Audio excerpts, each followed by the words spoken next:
to change. For example, if you have, say you want a reaction between A and B, you have a reaction vessel 1 and you have reaction vessel 2.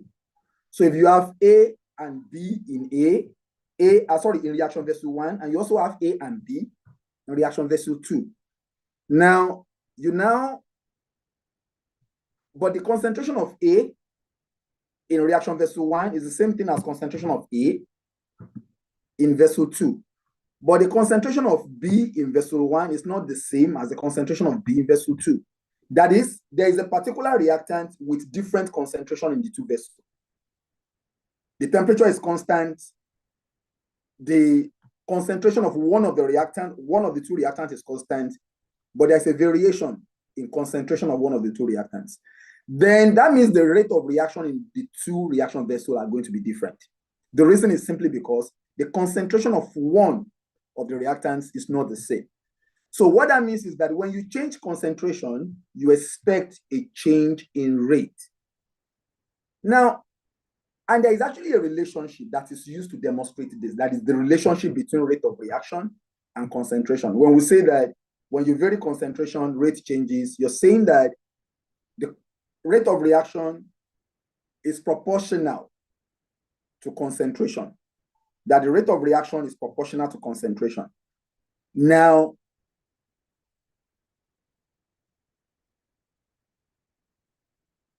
but it is not just proportional to concentration. It is proportional to concentration raised to some power. And what do I mean by that? This is what I mean. This is the rate proportional to concentration raised to some power or raised by some power. And that power is N here. That is the rate of reaction. When you change concentration, rate changes, but it's not just by that concentration. It changes by that factor of N. Now, let's now look at this reaction for a reaction 2A plus B. Now, if you vary the concentration of B in this reaction, like I was talking about reaction vessel 1 and reaction vessel 2, you have A and B in the two vessels. If immediately you vary the concentration of one of the two reactants, then you expect the rate in the two vessels to be different. But if you want to determine the rate of reaction with respect to each of these reactants, then that means that you are going to keep the concentration of one of the reactants constant. You are going to keep the concentration of one of the reactants constant, but we will explain how you do that in detail. But of course, if you now want to write your rate law where you have more than one reactant, if you look at this, this is just for one reactant. But where you have more than one reactant, 2A plus B, if you want to write your rate law, it is the rate is equal to, because if we say that rate is proportional to A raised to power N for just one reactant, that is just A to give you product. If you want to remove that proportionality sign, that means you're going to be introducing a constant. That makes it become rate is equal to K into concentration of A raised to power N. Now, that K is what is known as the rate constant. It is the rate constant for that particular reaction. But if we're talking about two reactants, 2A plus B here now, there are two reactants here.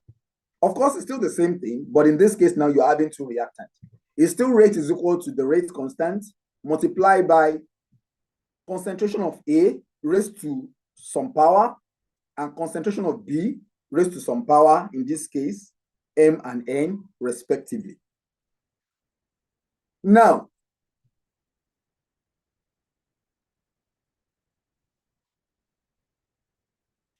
this expression that relates or that shows the relationship between concentration and the rate of reaction is what is called the rate law or the rate equation. This expression that shows the relationship between rate and concentration of the reaction or the concentration of the reactant is what is known as the rate law or the rate equation. Now, these are examples. These are examples of how to write rate laws for varieties of reaction. You can see for reaction 1, we only have one reactant, which is M2O5. Look at the rate law. Look at reaction 2. We have 2 reactants. Look at the rate law. Look at reaction 3. We have 1 reactant also. Look at the rate law. Look at reaction 4, 2 reactants. Look at the rate law. But there is something that I need to call your attention to here. Now, the stoichiometry of the equation is actually not the same thing as the power to which you raise your concentration. Look at the first one, that first reaction, for example. You have 2 molecules of N2O5. But in your rate law, what do you have? You have N2O5. It's raised to power 1 now, not raised to power 2. That means that the power to which you're raising your concentration is not necessarily the same thing as the number of moles of the reactant. In fact, it's not the same, but we will explain where they are the same and where they are not the same. It's not the same. You look at equation 2. It looks the same, but it's just a coincidence, I'll say. It's just a coincidence. Sometimes when they look the same, you think that you're raising those concentrations to the power of that particular number of moles, but more often than not, it's just a coincidence. There is a way through which you determine that power, and we're going to talk about it. But more often than not, when you see them, when they look the same, just assume that they are coincidence, they're not the same. But there are times when they're the same anyway, but we'll explain that. But for majority of reactions, they are not the same. When they look the same, it's just a coincidence. You look at equation 3, they look the same. But it's most likely a coincidence. Look at equation 4. You see for NO is the same, but for H2 it's not the same. So the power to which you raise your concentration in your rate law is not necessarily the same thing as the number of mole of that particular reactant.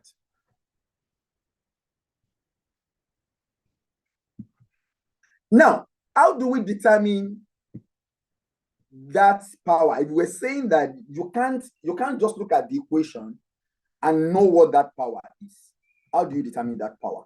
Or before we even begin to talk about how to determine that power is what is called the order of reaction. The power to which you're raising that concentration is what is called the order of reaction. But the name is not what is important now, but I just needed to quickly say that. But what is important is how do we even determine that? You can't just look at your equation and know what these values are. They can only be determined experimentally. They can only be determined experimentally. And that is the reason why you cannot write a rate law without experiment. You can't have a rate law without experiment. And that's why it is apparent that the rate law for a reaction must be determined experimentally. Because you know you can see the concentration, you see the concentrations from the reaction, but you can't see, or from the equation of the reaction, sorry, you see the concentration from the equation of the reaction, but you will not see the order of reaction or the power to which you are to raise those concentrations in the rate law. You're not going to see them in the reaction. That power has to be determined experimentally. That means you can't write a complete rate law without performing experiment.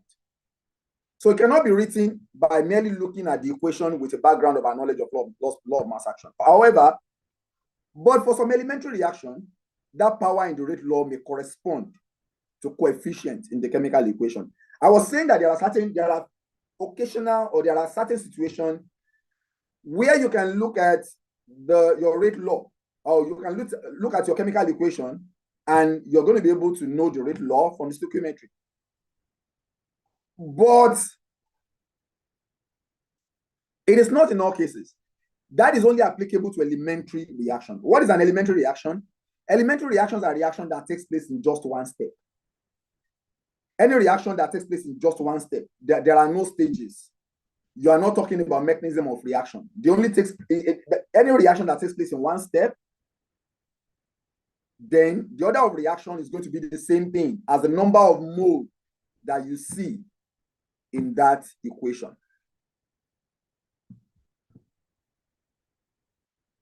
But usually the powers of concentration in the rate laws are different from the coefficient, and we already said that. But of course, occasionally, when you're dealing with elementary reactions, they are the same. And that's why, just for reaction 4 above, the rate is found to be proportional to H2, although the quotient of H2, we already explained that, because they're talking about this particular equation. For this reaction 4, the rate is proportional to H2 raised to power 1, but the quotient in the reaction is 2. So that is telling you they're not the same. If you look at reaction 1 also, that is telling you also they're not the same, just like we already explained. But like I said, that power to which you're raising your concentration in your rate law is known as the order of reaction. Now, what is order of reaction itself? Because if we're saying that you have a rate law, we come back to our, okay, you have a rate law, but you cannot write a complete rate law without performing experiment. And the reason is simply because the concentration you have in the rate law has to be raised by some power, and you need to determine that power experimentally. And we're saying that that power is known as the order of reaction. What does order of reaction mean?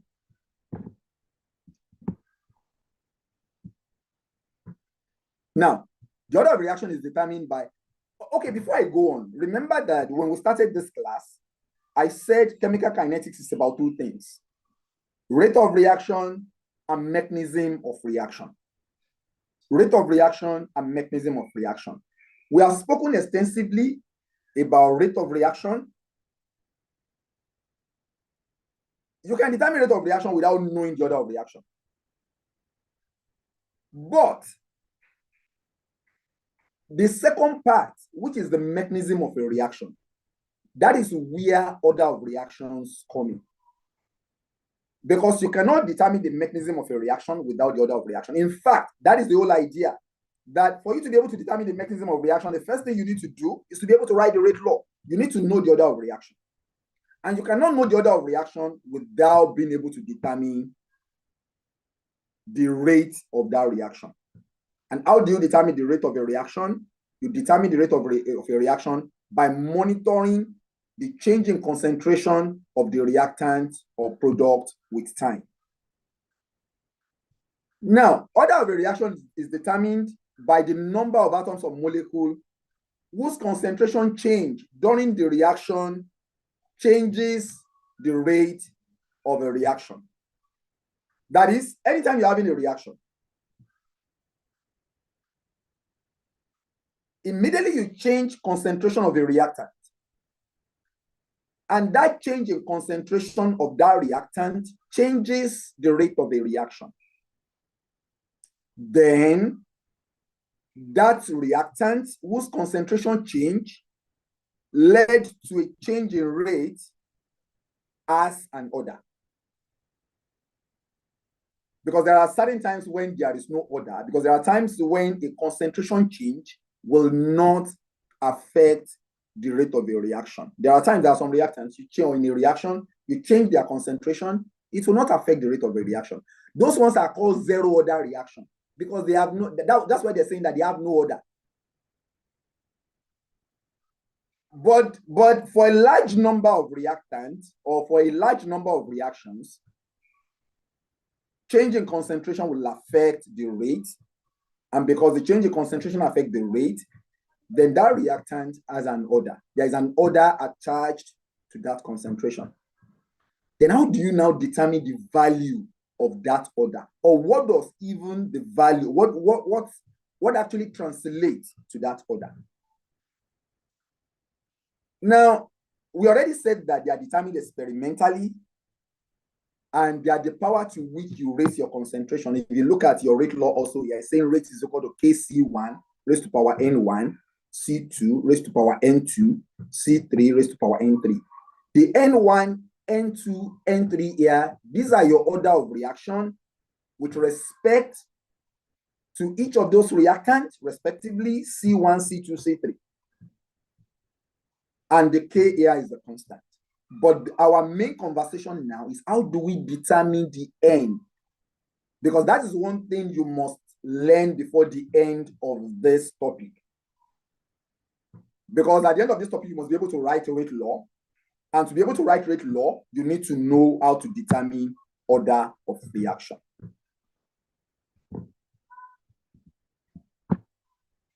Now we're going to explain what order of reaction means in detail, but there are just some preamble.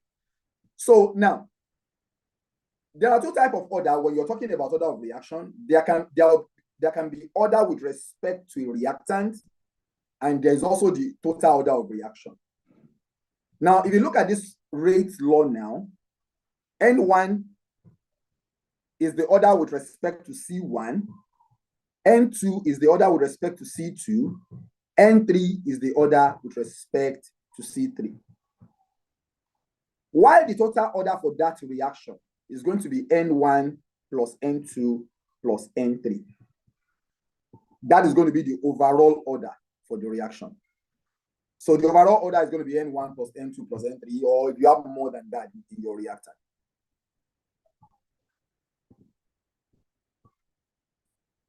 Now, of course, these are examples of total order of reaction. You can see from the first equation, the reaction order is 1. Second equation, the reaction order is 2 because you have 1, 1 with respect to each of the reactant to give you 2. Equation 3, the order is 2. Equation 4, the order is 3. The reaction order is 3 because you have 1 with respect to hydrogen and 2 with respect to nitrogen 2 oxide.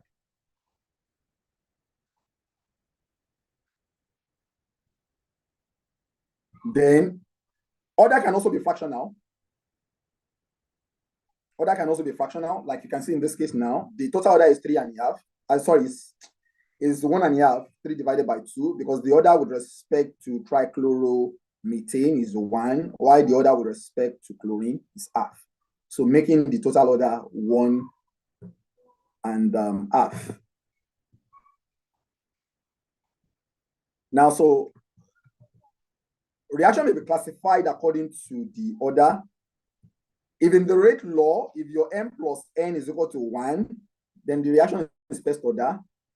If it is N plus, if it's N plus 1, M plus N is equal to 1, the reaction is first order. If M plus N is equal to 2, the reaction is second order. If M plus N is equal to 3, the reaction is third order. And there can also be zero order reaction anyway. Yeah, okay. So a reactant whose concentration does not affect the reaction rate is not included in the rate equation. Now, let's look at an example here. Because in this situation, we're saying that a zero order reaction is one whose rate is independent of concentration. That is, if you vary their concentration, it won't affect the rate. The rate will still remain the same. That is a zero order. That is a zero order reactant. Or if it's a complete reaction, then it's going to be a zero order reaction. But in this case, look at this example. A zero order reaction is one whose rate is independent of concentration. For example, if you look at NO2 plus CO, at 200 degrees Celsius, its rate equation is, and this rate equation was determined experimentally. Remember, we already said you cannot determine rate law theoretically. It's something you have to perform experiment to be able to determine the rate law, because order can only be determined experimentally. Now, in this case, they say that experimentally they found out that the rate law is equal to K into concentration of multiplied by concentration of NO2 raised to power 2. Now, the reason why you have this is simply because I'm sure you're asking yourself, where is CO? Because in this case, the order with respect to CO is 0. And because the order with respect to CO is equal to 0, that means your CO concentration is going to be raised to power of 0. And we know that anything raised to power of 0 is equal to 1. And that is why your CO has completely disappeared from that rate equation, in spite of the fact that it was present in the chemical equation. Because the rate with respect to CO was found experimentally. They found experimentally that the concentration of CO does not affect the rate. That when they change the concentration of CO, the rate of reaction did not change. Therefore, the order with respect to CO was found to be 0. And therefore, concentration of CO will have to be raised to the power of 0, and that will be 1. And that led to the disappearance of CO from our rate law. That means the rate of reaction does not depend on CO at all. It doesn't matter what you do to CO. the rate of reaction will remain the same. The reaction is zeroth order with respect to CO, and the reaction is second order with respect to NO2. Therefore, the overall reaction order is going to be 2 plus 0. We're still coming to the real order of reaction. How do you determine it? But we need to talk about what it means before we can start talking about how you determine it. But we just needed to talk about those preambles first, because those preambles are very important so that we don't miss them or we don't forget them while we're talking about other things. Now, order of reaction. Remember, I said that the reason why you determine order of reaction is to be able to determine the mechanism of reaction. Chemical kinetics is about rate of reaction and mechanism of reaction.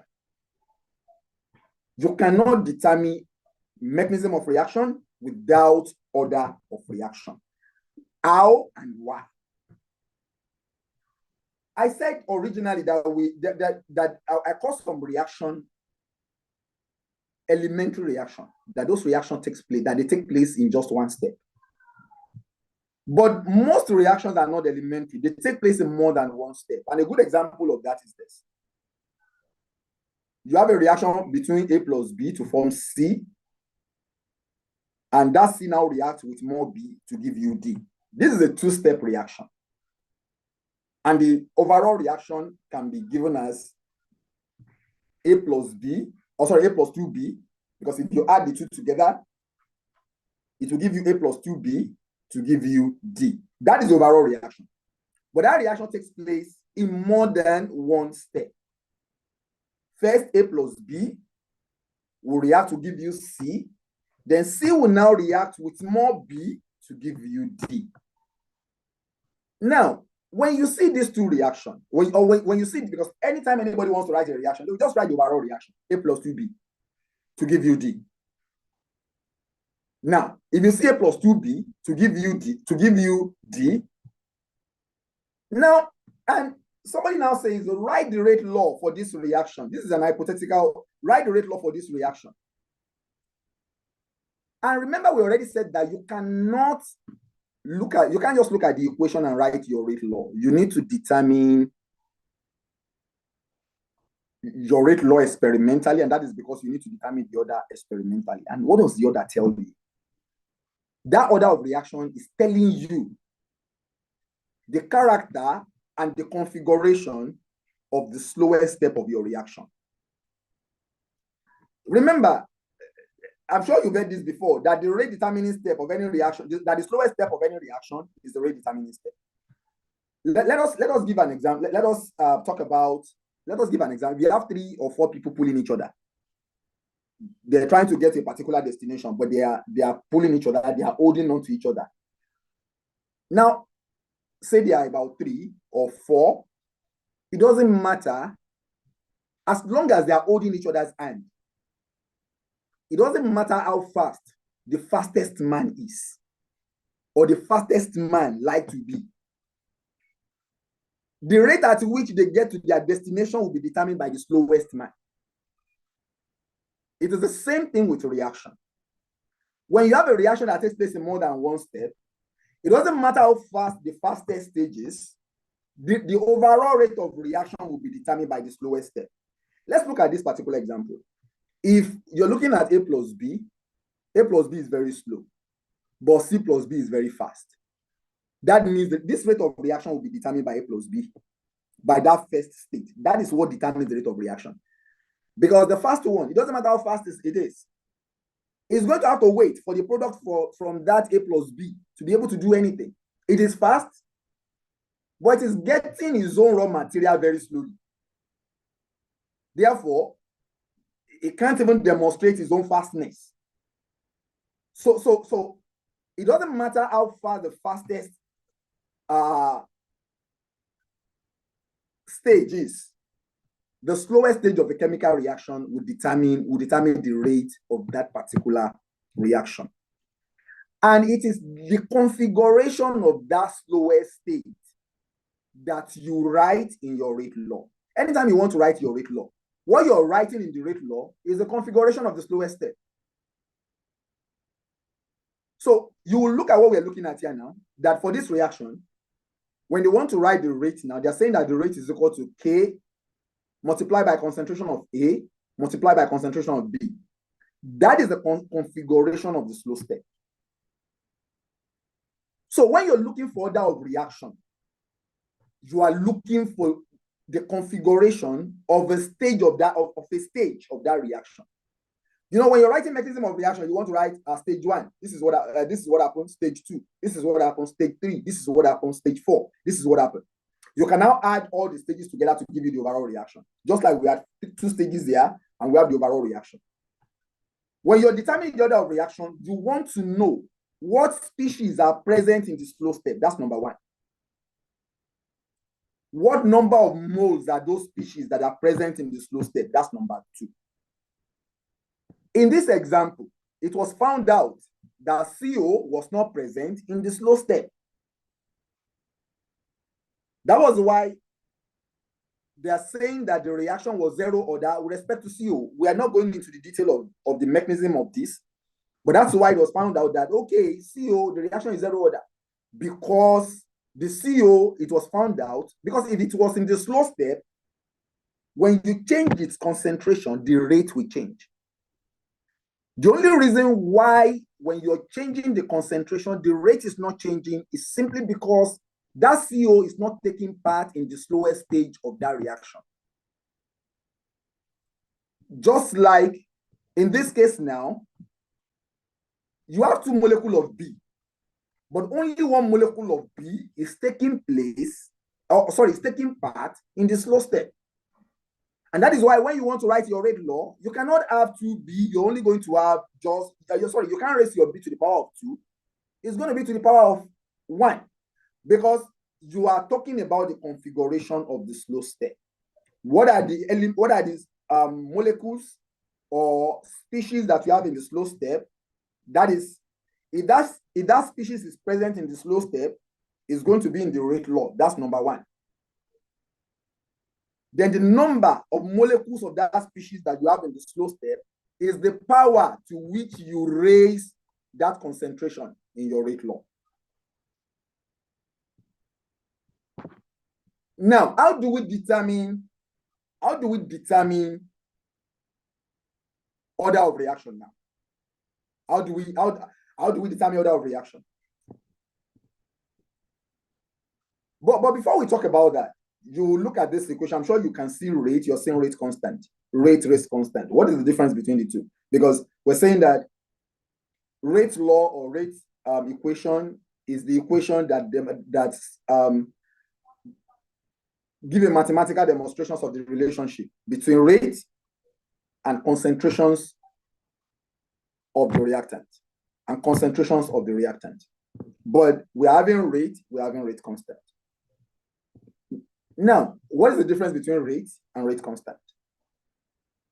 Now, for all orders except 0 order, the rate of reaction varies with concentration. We already said that with 0 order, the rate won't vary with concentration. When you vary concentration, the rate won't change. And that means that if rate varies with concentration, if we're saying that, okay, when you change concentration, the rate changes.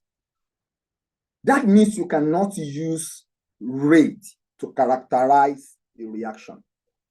It means that the rate that I'll get when I'm looking at this reaction, the rate that I'll get when I'm using 0.1 molar of NO2 is going to be different from the rate that I'll get when I'm using 2 molar of NO2. The rate that I'll get when I'm using 4 molar of NO2 will also be different. And that means that if I want to characterize this reaction, I cannot use rate to characterize it because there's actually no constant parameter. It just keeps changing when you're changing the concentration. So when concentration changes, rate changes. But rate constant does not change with concentration. A rate constant is a constant at a given temperature and is independent of concentration. Meaning that because it doesn't matter what your concentration is, as long as you're keeping your temperature constant, you are expected to get the same rate. We'll see that in some of the examples we're going to deal with. You're going to be getting the same rate constant.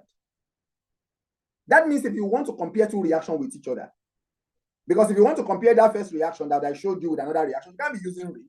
Because the rate also will keep changing, but you can use its rate constant to compare it with another reaction because it's a constant as long as the temperature is constant.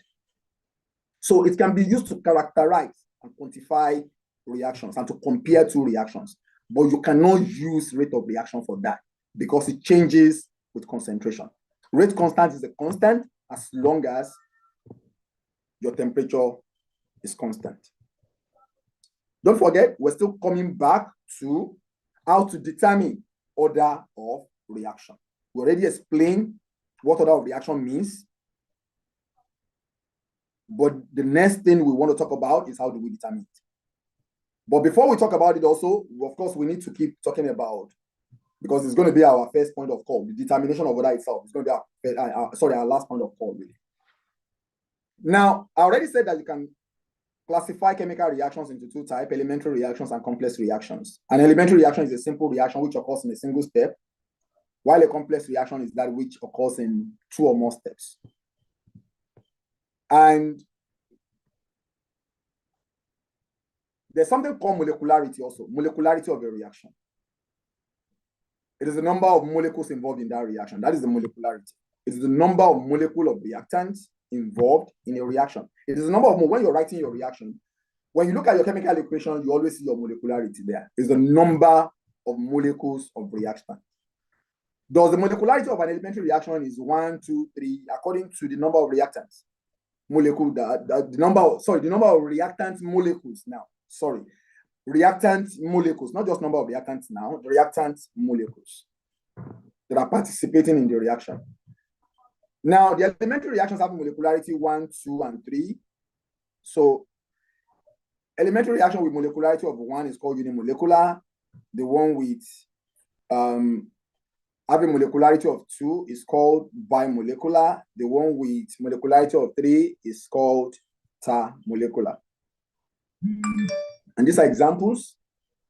You can see unimolecular reaction, A to give a product, and an example is Br2 to give 2 atoms of Br2. But you can also see bimolecular reaction also, A plus B to give product, A plus A to give product. These are bimolecular reaction. That second part you can write as 2A to give product, which will still make it bimolecular. And you have examples there also. And you have also termolecular reaction, A plus B plus C to give you product.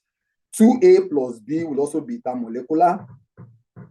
A plus 2B will also be termolecular, as long as you have 3 reactant molecules to give you product. And you also have specific examples also there. Now, we already said that you can't just look at your chemical reactions and determine order of reaction. The major reason why we're talking about molecularity of a reaction is to let you know that for complex reaction, molecularity and order of reactions are not the same. While for elementary reaction, molecularity and order of reactions are the same. Because we already said elementary reactions are reactions that take place in one step, therefore molecularity is the same thing. And I'm sure, and the reason why that is so, I'm sure you can deduce that from what we said when we're explaining what order of reaction means. Remember, when we're explaining what order of reaction means, we said it is telling you the configuration and the character of your slowest step. Because for a complex reaction, you have more than one step. Now you're using the slowest, you're just looking at the slowest step. And your order of reaction is looking at the character, or it's looking at the number of molecules of each of the reactants in your slowest step. That is the order of reaction. But when you now have an elementary reaction, a reaction that takes place in one step, you don't have more than one step. There is no slow step, there's no fast step. It's just one step. That means your order of reaction has nothing to look at apart from the character, or apart from the, your rate law has nothing to take into consideration apart from that just one step.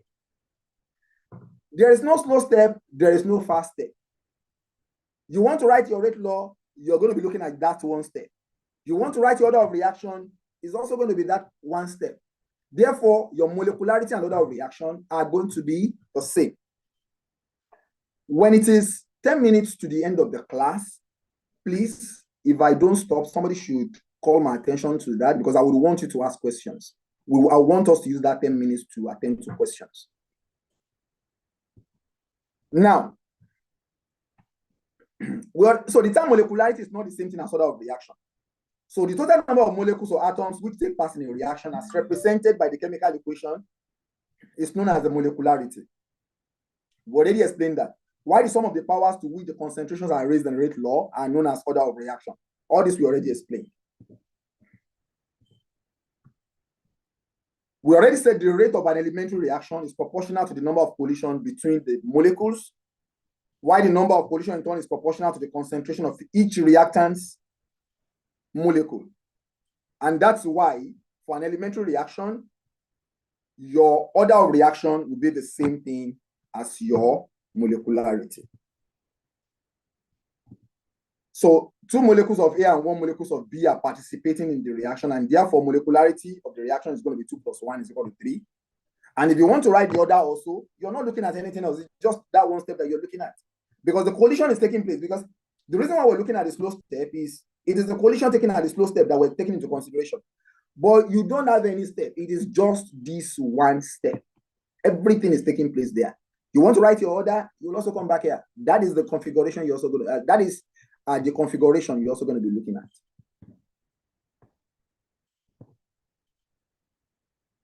So for elementary reaction, molecularity and order of reactions are equal. While for complex reactions, they are not equal. So what are the differences between molecularity and order of reaction? The order of reaction, well, it is the sum of the powers of the concentration terms in the rate law expression. We already said that. While molecularity is the number of reacting species undergoing simultaneous collision in an elementary reaction. Order of reaction is determined experimentally, while molecularity is a theoretical concept. That is, you can just look at your chemical equation and you know what your molecularity is. Order of reaction can be fractional. Molecularity of a reaction, they are all number. Because even when you have, there are times when we write equation and we still write half, we'll say find a way to multiply it through by that fraction so that we can get a whole number all through. Order of reaction can have 0 value. Remember, we're talking about a particular reaction where the order with respect to CO was 0. Meaning order of reaction can have a 0 value, just like we demonstrated, we explained using that. But you can't have 0 molecularity. It means there are no reactants. That is what it means. So it means you can't have 0 molecularity. Now, the order of reaction can change with conditions such as pressure, temperature, and concentration. The order of reaction can be responsive to all this. But molecularity is actually independent. Of all this. Molecularity is molecularity. It's not going to change based on any of those parameters. Now, before we talk about order of reaction itself, there's something called the pseudo order reaction. Now, remember that we already explained what order of reaction itself means. That to be able to write a rate law, you're looking at the configuration, and the fact that I'm saying you're looking at doesn't mean you can do that theoretically. You get to that through experiment. You want to check the configuration of the slow step. How do you check the configuration of the slow step? You want to know which of these reactants will give a change in rate if you change its concentration. If a change in rate follows a change in concentration of any reactant, then that means that reactant has an order. It's not 0 order. It has an order. By what value? We're coming to that. Now, that is what order means. It is by what value? That is the value you are determining that you want to determine how. We'll talk about how to determine that value. Now, but if it doesn't change, if you change concentration and the rate is not changing, it means that reactant is of zero order. It has no order. So you're saying that that particular reactant will not be present in the rate law. The one whose change in concentration leads to a change in rate will be present in your rate law, and the value by which it changes, which will determine, which we will learn how to determine, will be the power to which you're reasoning, which is going to be your order. But now there's also something called the pseudo order reaction. Now, a reaction in which one of the reactants is present in large excess show that an order different from the actual order. Now, okay, I think if there are questions, I think I need to take questions from here now. I want to stop here before we get into this, because we're getting to where we'll start talking about how to determine order of reaction and the rest of it. But before we start talking about that, can I take questions?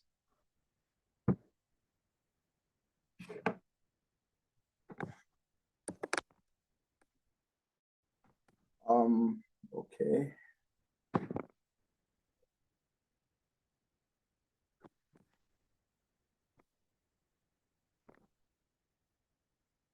If you want to ask questions, can you raise up your hand so that I can unmute you?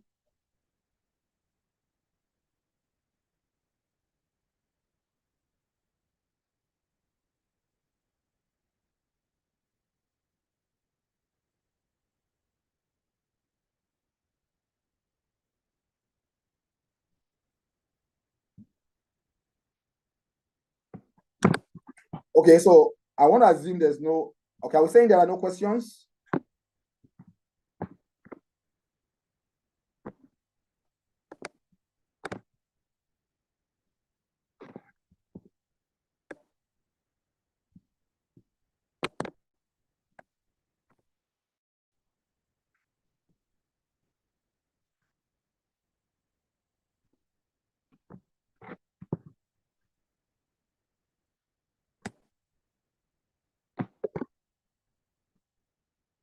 No question, okay.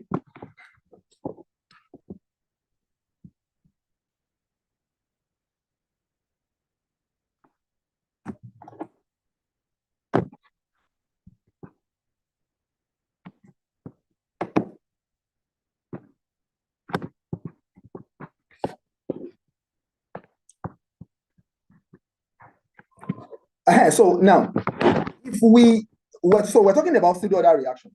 So we're saying that a reaction in which one of the reactants, because what I thought I wanted to do was give room for questions so that we'll attend to some questions before we continue with the class. That is, if we were still able to. But since there are no questions, now, so a reaction in which one of the reactants is present in large excess is actually going to show an order that is different from the actual order. And an experimental order, which is not the actual order, is what we refer to, because when you're saying something is pseudo, you're saying it is false. You're saying it is false. So for elementary reactions, molecularity and orders are identical. We already said that. Pseudo order reactions may also be called pseudo-molecular reactions. So let's look at A plus B as an example to give product. Now, if you have your reactant B in large excess, now if you want to write your rate law,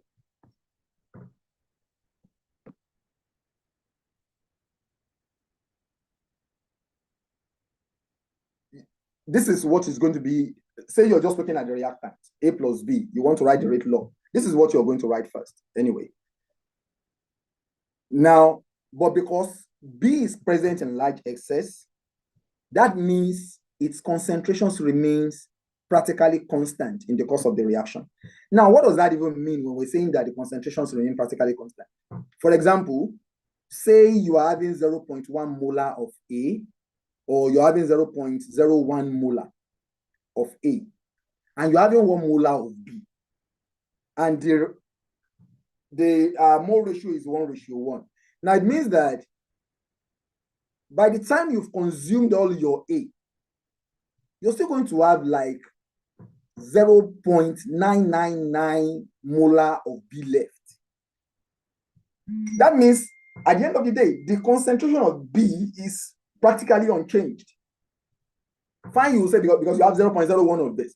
So if by the time you take 0.01 of these out of this, because you're going to be taking 0.01 out of 1, that means you're going to have 0.99 left. That means the concentration of B is practically unchanged in the course of the reaction. And because the concentration is unchanged, that means that B is also a constant. That concentration of B is a constant. But because the concentration of B is a constant, it means you can add it to your constant. Meaning that you can rewrite that rate law. Your rate is equal to K multiplied by concentration of A multiplied by concentration of B. Can now be rate is equal to now capital A multiplied by concentration of A. Now, what you have done is that because the concentration of B is not changing in the course of the reaction, concentration of B is now a constant. You've added it to the rate constant, and you have created a new constant called, which is now a capital K. And that is why where you have a new rate constant, which is equal to capital K, is equal to the small k multiplied by B, the concentration of B, because both are constant. So though the actual order of the reaction is second order, because if you look at this, you say, okay, it is first order with respect to each of them. But because the concentration of one is in excess and the concentration remains constant, or is practically constant throughout the course of the reaction, you can refer to it as a constant. Therefore, it becomes a pseudo second order, it becomes a pseudo first order reaction.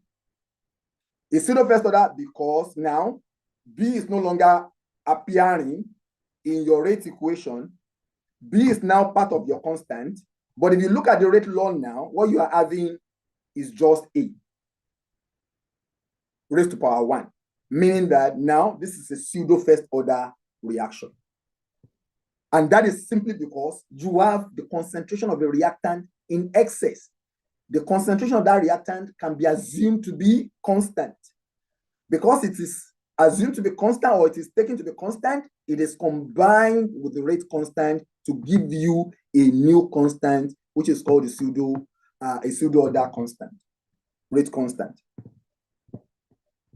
Now, what are examples of pseudo order reactions? Hydrolysis of methyl acetate in aqueous solution. So this is a very slow reaction. Therefore, you study this in the presence of small amount of mineral acid that act as the catalyst. But this is hydrolysis. You have water in excess. If you want to write this rate, this is what you want to write. It is because it's one the mole ratio is just 1:1, and this is an elementary reaction also. So you have 1:1. But again, water is present in excess. Because water is present in excess, it doesn't matter what is going on here, you will have what the concentration of water is assumed to be, is not changing. Therefore, it is a constant. It can now be combined with the rate constant. There's a mistake here. This K1 should no longer be K1. If it's going to be a K1, it should be capital K. It shouldn't be the same K as this. Because this K1, it's a mistake. It can't be the same K1. Because this K1 now, you are combining your H2O concentration and K1 together to give you a new rate constant. That is going to be a capital K1, not just small K1 again. That means that you can determine this rate of reaction only by just, so in this case, you don't need to monitor the concentration of the other reactant whose concentration is in excess. You only just need to measure the concentration of the one with the moderate, with the reasonable concentration that you can monitor. And that's why this is called a pseudo unimolecular. That's why this is called a pseudo unimolecular reaction, because you completely ignore the concentration of that A because it's in excess and it's assumed to be constant. Now, to where our real, our major work now, determination of order of reaction. Determination of order of reaction. Now, I already said it that you cannot, we're dealing with two things under this topic, the rate of reaction, the mechanism of reaction. I'll keep repeating this because I don't want you to kind of like miss what the topic is all about. Chemical kinetics is about rate of reaction, mechanism of reaction. But there's actually a link between the two. To determine the mechanism of reaction, you must first determine the order of reaction. To determine the order of reaction, you need to relate or determine the rate of that reaction at different concentration.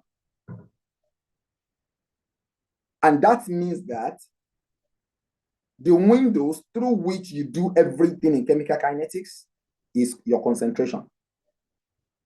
So in chemical kinetics, you're starting from concentration. The change in concentration with time will give you the rate. How changes in concentration affect change in rate will give you the order. And the order of reaction will lead you to the mechanism of reaction. That is a summary, a good summary, or a very condensed, really. It's summary, but I'll still put condensed because, of course, there's still a lot of meat missing, really. But that is to tell you the importance of order of reaction when we're talking about the order of reaction in this. In fact, I want to tell you that all our conversation about rate, how to determine rate, is for you to be able to use that rate to determine the order of reaction. How to determine rate of a reaction is something very simple. It's something and a good SS2 student will be able to do. SS1, SS2 will be able to do it. But how do you now use this rate of reaction to determine order of reaction? It's about looking at rates at different concentration. We'll continue from here next class, and we'll talk about in detail how to determine order of reaction. Good morning, everyone. Or is it good afternoon? And do we have questions? Because I'm worried that you're not asking questions.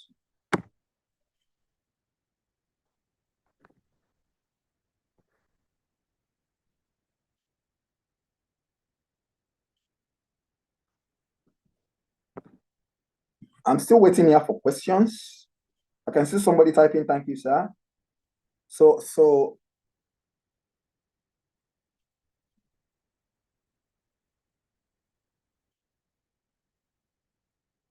okay.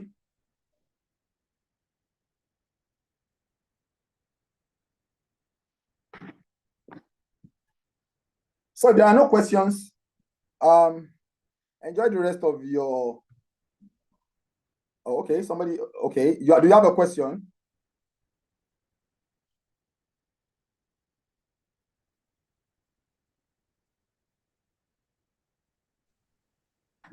Do you have a question? Because I can just see, sir. Some people are typing, sir, and I don't want to unmute everybody. I just want to know if you have a question, so I can unmute you so you can ask your question.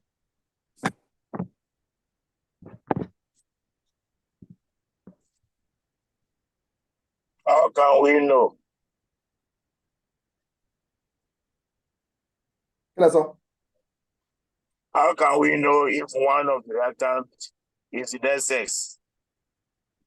I think that's the question for one of them. From one of them. How can we know if one of the reactant is in excess in determining the rate law for the pseudo first order reaction? Okay. Or will the information be provided? The information, well, anytime that information is actually going to be needed on the reaction being excess, of course, it's going to be provided, either conspicuously or in terms of value. Because it is possible that you're just provided value. Somebody is telling you reactant A has 0.01 molar and reactant B is 1 molar. They're already telling you what reactant is in excess. And sometimes it's not about value, it's just all about telling you the reactant is in excess.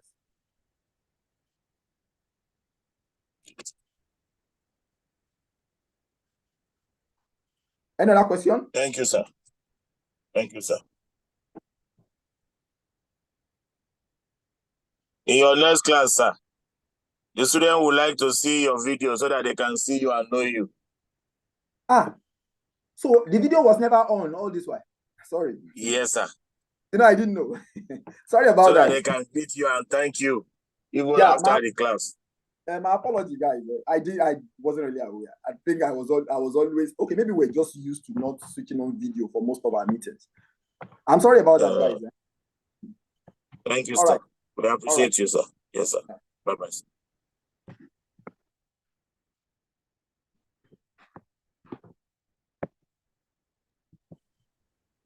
Expect our test very soon, guys. Pass the information to us.